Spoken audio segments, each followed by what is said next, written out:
On va parler de boxe avec notre ami Bernard Barré. Il y a un gros combat de boxe en fin de semaine. En fait, c'est le premier combat de Canelo Alvarez sur DAZN. On va parler également de ce qui s'est passé avec il y a David Lemieux également qui va être en sous-carte. Yves Ulysse aussi. On va parler de l'entrevue que j'ai faite avec Marie-Ève Dicker la semaine passée. On parle avec notre ami Bernard Barré. Salut Bernard. Salut. Bernard, avant de commencer à parler du combat en fin de semaine, oui, j'ai fait une entrevue avec Marie-Ève Dicker la semaine passée. M'a dit une affaire, c'est pas la première fois que j'y faisais une entrevue, puis c'est pas la première fois que je l'écoutais, puis c'est pas la première fois que je l'avais en entrevue. Mais Maud t'a dit que vous avez quelque chose entre les mains pour faire une grande vedette. Elle est belle, elle s'exprime bien, elle a du charisme, puis Oui, elle est sérieuse et puis effectivement donne une belle image à la boxe féminine. C'est une fille qui est tout le temps de bonne humeur, puis elle met énormément de temps dans son entraînement. Donc, on n'a pas été surpris contre Chris Nemus. On savait que ça pourrait être difficile. C'est plus difficile adversaire en carrière. On l'a bien vu. Nemus a du talent. Mais la préparation que Stéphane Arnois, son entraîneur, et elle ont fait, ça a fait toute la différence. Et elle l'a dominé là, de façon claire, là, était brillante jusqu'à la fin. Donc, Nemus est un petit peu étourdi du fait que, Dicker est gauchère et deux, Dicker n'a pas accepté de se battre coup pour coup. Elle a juste été plus subtile qu'elle et elle s'est donné des angles et finalement sa main arrière cognait souvent la porte. OK.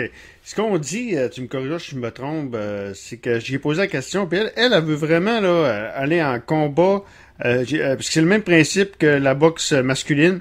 Tu peux avoir trois possibilités avec en combat optionnel avant d'arriver avec le combat obligatoire. Mais elle, ce qu'elle veut, là, c'est tout de suite l'adversaire en partant, puis après ça, sinon, ça va être une combat unification. Là. Est-ce que c'est vraiment c'est ça qu'elle me dit dans ses plans, tu vois? Elle a beaucoup d'ambition, effectivement. C'est certain que les gens auraient de l'intérêt, sans aucun doute, pour un combat revanche. Et Nemus, là, c'est certain qu'elle va en demander un. Combat revanche, ça doit être déjà fait. Il faudrait parler à Yvon Michel. Mais Dicker, elle parle d'unification, puis elle parle de jouer peut-être même sur 2 divisions de poids éventuellement. Donc, elle a beaucoup d'ambition et qui va faire en sorte que ça va intéresser les gens. Là.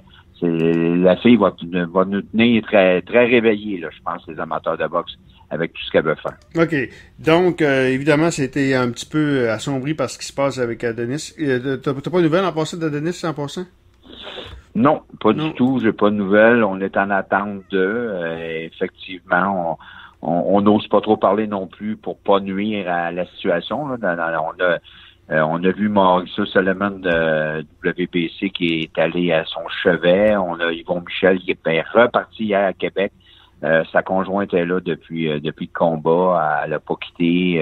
La famille Stevenson est là.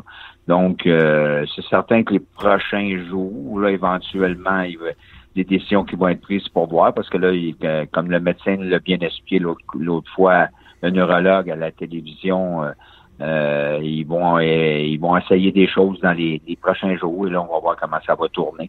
C'est certain que cette semaine, la phrase que sa conjointe Sissi a eue, elle a écrit juste un petit... Ouais. Elle dit de prier pour un miracle. Ça, c'est juste moins encourageant un peu. Puis surtout qu'elle est là, près de Stevenson d'Adonis à tous les jours.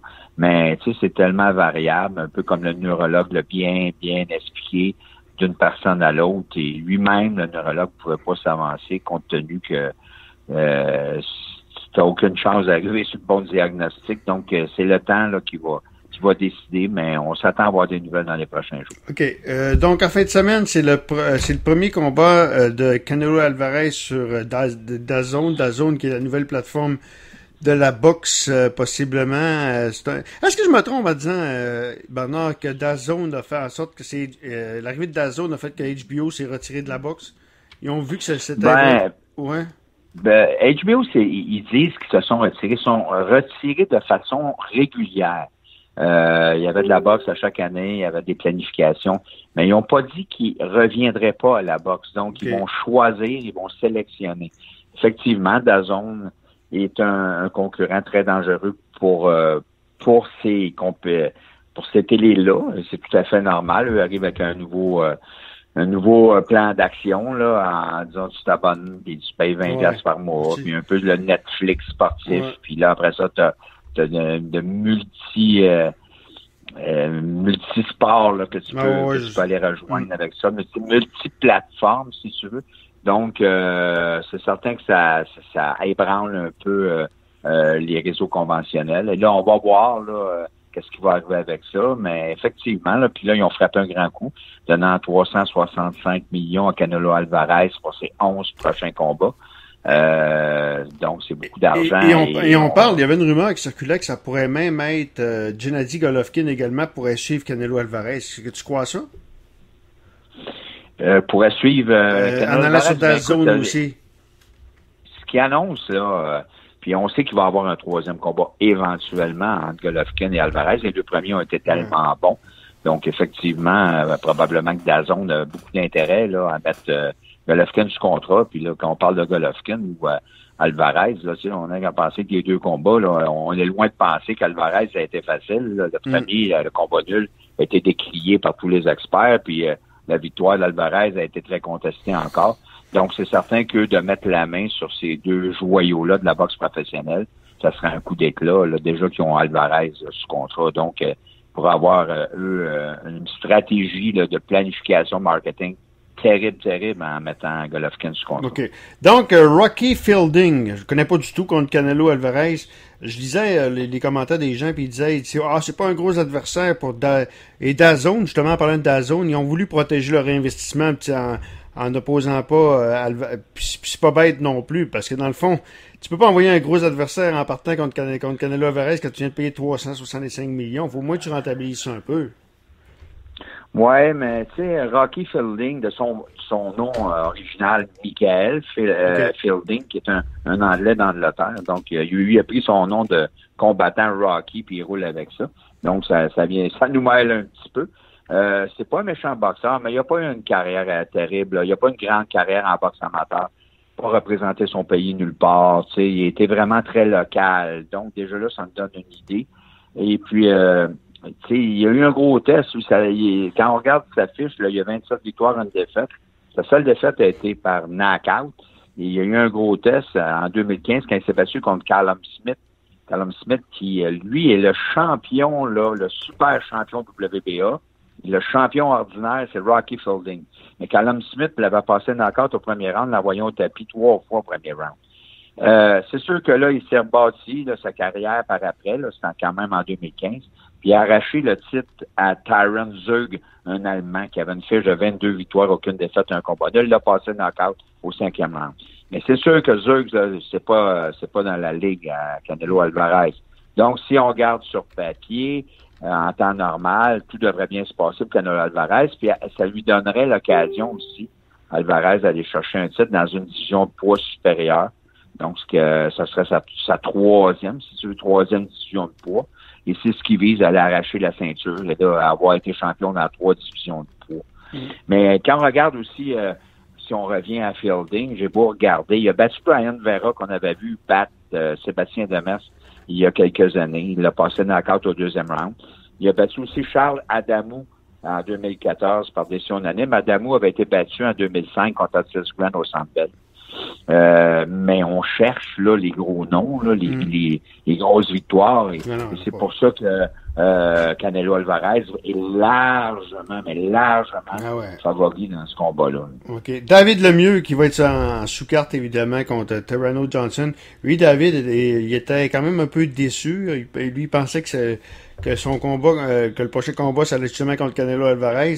Le fait qu'il est en sous-carte, est-ce qu'on peut penser que c'est la prochaine... avec une victoire de David Lemieux, que ça va être assez de bonheur ce printemps, l'affrontement Alvarez-Lemieux? On va le souhaiter. Lui, c'est sûr qu'il est sur la liste là, des éventuels opposants de Canelo Alvarez. Mais tout le monde veut se battre contre Canelo Alvarez parce que ça représente des bourses vraiment super intéressantes là, qu'on n'aura pas ailleurs. Puis c'est sûr que Lemieux et Mark Ramsey, avec la superbe victoire au mois de septembre contre Gary O'Sullivan, quand il l'a passé knockout au premier round, pensait bien que l'affaire était dans le sac et c'était les suivants, eux autres, là, pour le combat avec Alvarez. Ça n'a pas été le cas. Donc, l'important, là, c'est de pas manquer son coup. Parce que là, il est pas loin, là, mais c'est sûr que là, il est en attente. Mais s'il pouvait battre Toriano Johnson de belle façon, quand même, Johnson, c'est un adversaire de fort calibre, un boxeur des Bahamas, qui a une fiche de 20 victoires, 2 défaites, 14 victoires par knockout, et qui a eu une très, très belle carrière chez les amateurs. C'est rare, un boxeur des Bahamas. Ce gars-là est allé aux Jeux olympiques, et puis il a gagné 2 combats aux Jeux olympiques avant de perdre. Il a participé 2 fois au championnat du monde amateur. On l'a vu, Marc Ramsey et moi, à Chicago, championnat du monde en 2007. Participé aux Jeux du Commonwealth. Était vraiment là comme... et moi, je l'avais suivi à la première qualification en 2008 pour les Jeux olympiques. Il n'avait pas réussi à se qualifier. On était à Trinidad. Et Marc Ramsey et moi, on avait l'œil dessus depuis le championnat du monde en 2007 à Chicago. Fait qu'en 2000, après Trinidad, l'autre qualification est au Guatemala. Au Guatemala, il a bien fait. Il a gagné 3 combats, perdant en finale décision serrée contre République dominicaine. Et ça lui avait donné sa qualification pour les Jeux olympiques. Je l'avais rencontré à ce moment-là. Moi, j'avais remis un sac avec des éléments promotionnels. J'avais discuté un petit peu avec lui de la possibilité éventuelle d'une carrière à Montréal. Et puis, j'avais fait rapport à Marc là-dessus. Marc était en contact avec lui sur les médias sociaux. Et finalement, bon, on n'avait pas poussé plus loin et il a tourné professionnel avec un autre groupe. Et là, ça fait un peu bizarre de voir que le Marc se retrouve avec le gars qui a essayé d'emmener dans son équipe, qui l'a devant lui. Ces 2 défaites, c'était 2 dures défaites. Il a perdu en 2014, à la fin de son combat, 10e round, à la fin du 10e contre Curtis Seven, le même qui s'est fait marquer par le mieux. Et puis, il est en avant dans le combat. Et il a perdu en 2017 contre Sergei Deveryanchenko, qui, lui, là, vient de perdre un combat serré contre Daniel Jacobs, en combat de se positionner, là. C'est la grosse classe. Et il avait perdu par knockout au 12e round. Donc, il avait fait 12 rounds avec ce vedette-là de la boxe internationale. Donc, on peut parler vraiment d'un gars qui a une grande carrière amateur, qui va bien chez les professionnels, puis qui est un bon test pour le mieux, puis qui est assez intelligent pour savoir quoi faire, pour pas se mettre la façade toujours bien partant. Donc, on peut s'attendre à un combat intéressant. Et pour David, ben, ça va être de lui faire mal le plus rapidement possible. Parce que Johnson, c'est le taux boxé, puis il peut être tannant si tu le laisses aller. Ouais, effectivement. Puis il y a Yves Ulysse maintenant aussi qui va se battre lui aussi. Lui, c'est pas un gros adversaire. Écoute, quand que tu fais ça, quand tu changes de combattant à quelque part ou de boxeur, parce que combattant, ce que j'ai tout le mal avec les arts martiaux mixtes, mais de boxeur, normalement, c'est pas mal moins plus facile, là. Ouais, on sait qui est Ulysse, là. Il rêve, bien entendu, de se rebattre avec Steve Claggett en 2017, au mois d'octobre. Il avait perdu une décision partagée à Montréal et on se rappelle, c'était vraiment controversé. Là. On a eu de la misère à comprendre un peu comment il a fait pour échapper à ça. Et mais depuis ce temps-là, il a bien fait en battant l'invaincu Cletus Selden. Il l'avait passé il l'avait envoyé 3 fois au tapis puis il avait gagné une décision unanime, sens unique. Et il avait été très impressionnant. Et à son dernier combat, mais encore là, il a gagné une décision unanime contre Ernesto Espagna, c'était au mois de juin. Là, il était dû pour embarquer sur le ring, effectivement. Ils ont changé d'adversaire. Il va se battre contre Maximiliano Becerra. Et lui, c'est un gars de Californie. C'est un gars 16 victoires, 2 défaites. Il n'a jamais été arrêté. Et il est sur une belle série de 8 victoires. Donc, il peut être dérangeant pour Ulysse, mais sincèrement, Ulysse a le talent pour être capable de gérer un gars comme ça. Et puis je pense pas qu'il représente un grand danger, mais quand même, il faut se méfier parce que le gars, là, avec 8 victoires en ligne, il est très confiant. OK. Bernard, on va s'en reparler la semaine prochaine. On va commencer à enregistrer la revue de l'année qu'on fait toujours toutes les années. Fait que je vais te rappeler la semaine prochaine pour commencer ça. C'est bien. Bonne fin d'émission. Notre ami Bernard Barré.